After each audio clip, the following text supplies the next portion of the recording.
Hello बच्चों, Manoj Gupta academy में आपका स्वागत है। इस चैनल को सब्सक्राइब कीजिए, लाइक कीजिए और अपने फ्रेंड्स के साथ शेयर कीजिए। इसके पहले का भाग 1 जरूर देखिए, आपको भाग 1 का लिंक डिस्क्रिप्शन बॉक्स में मिल जाएगा। हम पढ़ रहे थे इतिहास पार्ट 3 उपयोजित इतिहास। बच्चों, हमने जाना कि उपयोजित इतिहास किसे कहते हैं तथा इतिहास के साथ अन्य विषयों के साथ क्या संबंध है और उसका विकास कैसे कैसे होता गया। बच्चों, अब हम जानेंगे सांस्कृतिक और प्राकृतिक विरासत का प्रबंधन। जो हमारे पास विरासत है उसका कैसे प्रबंधन किया जाता है, कैसे उसको संभाल के रखा जाता है। सांस्कृतिक विरासत 2 प्रकार का होता है, एक मूर्त विरासत और दूसरा अमूर्त विरासत। और यह मानव निर्मित होते, यानी मानव द्वारा निर्मित किया गया होता है। सबसे पहले मूर्त सांस्कृतिक विरासत। इस वर्ग में प्राचीन स्थान, वास्तु मतलब जो बनाया गया भवन वगैरह होते हैं, किला वगैरह, वस्तुएं और हस्तलिखित तथा शिल्प और चित्रकला आदि का समावेश होता है। अमूर्त विरासत। बच्चों, अमूर्त विरासत उसे कहते हैं जिसे हम देख नहीं सकते हैं। जैसे अगर कोई गुरु अगर शिष्य को ज्ञान दे रहा है तो उस समय क्या ज्ञान दिया उसको हम देख नहीं सकते, वो सुन सकते हैं। इस वर्ग में निम्न मुद्दों का समावेश होता है: मौखिक परंपराएं और उनके लिए उपयोग में लाई जाने वाली भाषा। दूसरा है पारंपरिक ज्ञान। तीसरा है तीज त्योहार, पर्व यानी त्योहार मनाने की सामाजिक प्रथाएं और धार्मिक विधियां। कला प्रस्तुतिकरण की पद्धतियां। उसके बाद है विशिष्ट पारंपरिक कौशल। उसके बाद इन परंपराओं, प्रथाओं, कौशलों आदि का प्रतिनिधित्व करने वाला समूह। ये सब जो दिया गया है ये सब अमूर्त सांस्कृतिक विरासत है, जिसको हम देख नहीं सकते हैं, सिर्फ सुन सकते हैं और सीख सकते हैं। प्राकृतिक विरासत। बच्चों, प्राकृतिक विरासत उसे कहते हैं जो हमें प्रकृति द्वारा प्राप्त होती है। प्राकृतिक विरासत की अवधारणा प्रकृति में लाई जाने वाली जैव विविधता पर विचार किया गया है। इनमें निम्नलिखित घटकों का समावेश है: प्राणी, वनस्पति जगत और उनके अस्तित्व के लिए आवश्यक परिसंस्थाएं तथा भूरचनात्मक विशेषता, जैसे पहाड़, पर्वत, भूरचनात्मक होता है ना, सब मैदान वगैरह, उसकी ये सब प्राकृतिक विरासत में आते हैं। आने वाली पीढ़ियों के हितों का संरक्षण करने के लिए हमारी विरासत का संरक्षण होना आवश्यक है।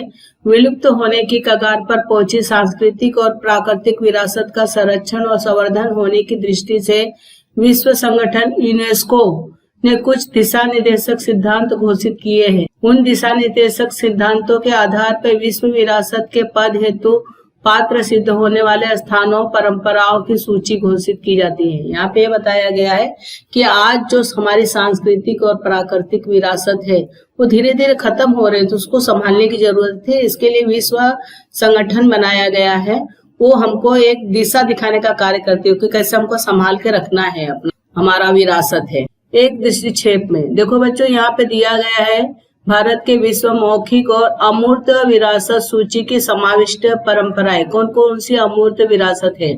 2001 केरल की कुट्टियट्टम संस्कृत नाट्य परंपरा, 2003 वैदिक पठन परंपरा, 2005 में उत्तर भारत में मंचन की जाने वाली रामलीला की प्रस्तुति, 2009 में रमन धार्मिक पर्व और विधि नाट्य, 2010 में राजस्थान का कालबेलिया लोक संगीत और लोक नृत्य, 2010 में पश्चिम बंगाल, झारखंड और ओडिशा का छाऊ नृत्य, 2010 केरल में प्रचलित मुडियट्टू विधि नाट्य नृत्य नाट्य, 2012 में लद्दाख, जम्मू कश्मीर में प्रचलित बौद्ध मंत्र पठन की परंपरा, 2013 में मणिपुर में प्रचलित संकीर्तन परंपरा, 2014 में पंजाब के ठठेरा समाज के तांबे और पीतल की बर्तन बनाने की कला परंपरा, 2016 में नवरोज और 2016 में योग। ये सभी को विश्व विरासत की सूची में समाविष्ट किया गया है। बच्चों, ये सभी जो है मौखिक और अमूर्त विरासत है, जिसको हम देख नहीं सकते हैं, खाली सुन के समझ सकते हैं।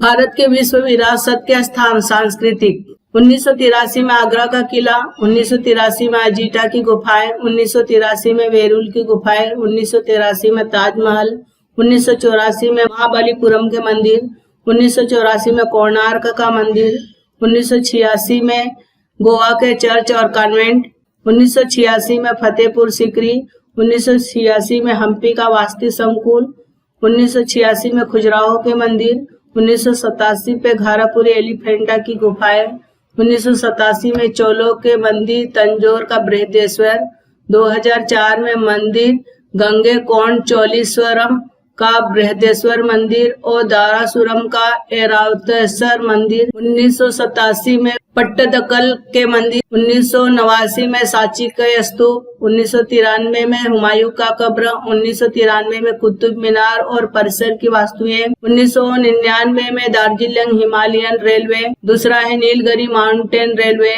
द कालका शिमला रेलवे, 2002 में बोध गया का महाबोधि मंदिर और परिसर, 2003 में भीमबेटका के शैलाश्रय, 2004 में चंपानेर पावागढ़ पुरातत्वीय स्थान, 2004 में छत्रपति शिवाजी महाराज टर्मिनस मुंबई, 2007 में लाल किला दिल्ली, 2010 में जंतर मंतर जयपुर, 2013 में राजस्थान के पर्वतीगढ़, 2014 में गुजरात के पाटन में रानी की बाव, 2016 में नालंदा महाविहार पुरातत्वीय स्थान, 2016 में चंडीगढ़ का कैपिटल कॉम्प्लेक्स, 2017 में अहमदाबाद ऐतिहासिक नगर। बच्चों, ये सभी भारत के विश्व विरासत में इसको स्थान दिया गया है। ये सभी सांस्कृतिक विरासत है। भारत के विश्व विरासत के स्थान प्राकृतिक विरासत में बच्चों इन चीजों का समावेश है। 1985 में काजीरंगा राष्ट्रीय उद्यान, 1985 में केवलदेव राष्ट्रीय उद्यान, 1985 में मानस वन्य जीव अभ्यारण्य, 1987 में सुंदरवन राष्ट्रीय उद्यान, 1988 में नंदा देवी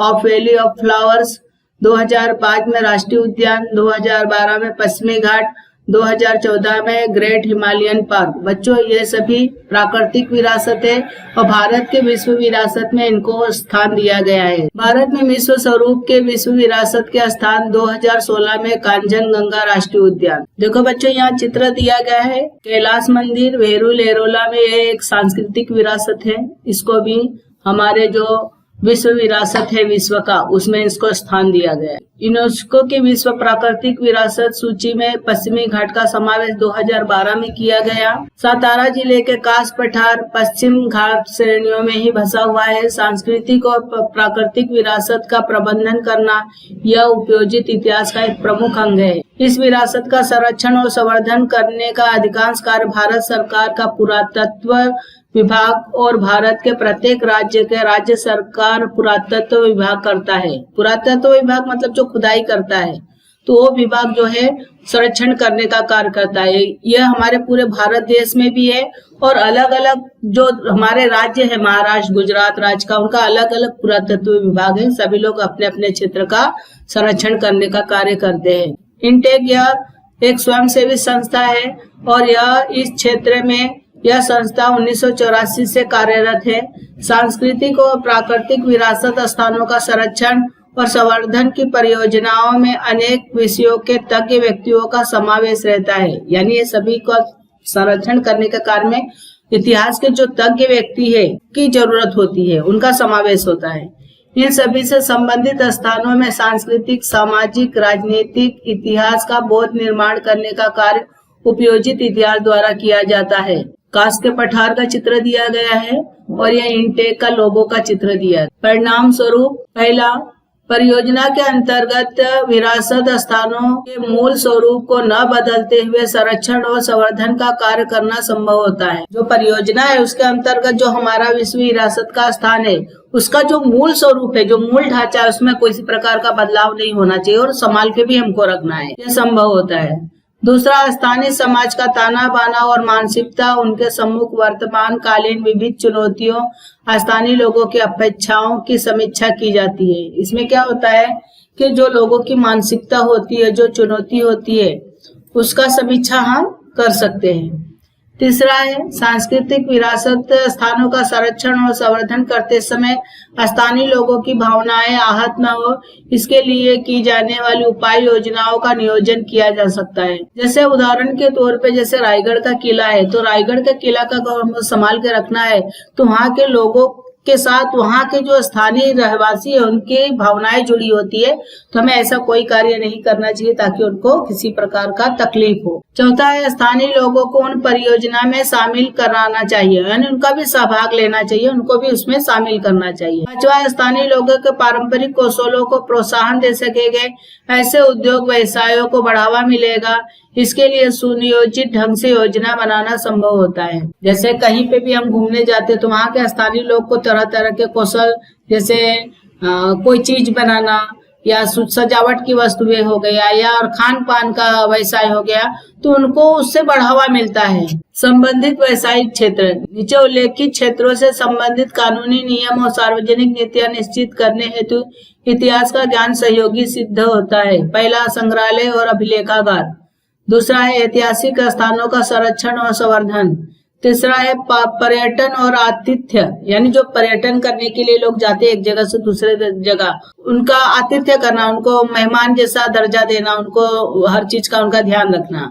चौथा है मनोरंजन और संपर्क माध्यम। देखो बच्चों, यहाँ चित्र दिया गया है मनोरंजन और संपर्क माध्यम पर दिया है। संग्रहालय और अभिलेखागार का चित्र दिया गया है और यहाँ ऐतिहासिक स्थल दिया गया है। इसका हमें संरक्षण करना चाहिए, संभाल के रखना चाहिए, ताकि हमारे आगे आने वाली पीढ़ियां इसके बारे में जान सके और ज्ञान प्राप्त कर। क्या आप जानते हैं विश्व में सबसे प्राचीन माना जाने वाली ईसा पूर्व 6वीं शताब्दी संग्रहालय मेसोपोटामिया में पूर्व इस प्राचीन नगर का उत्खनन करते समय पाया गया।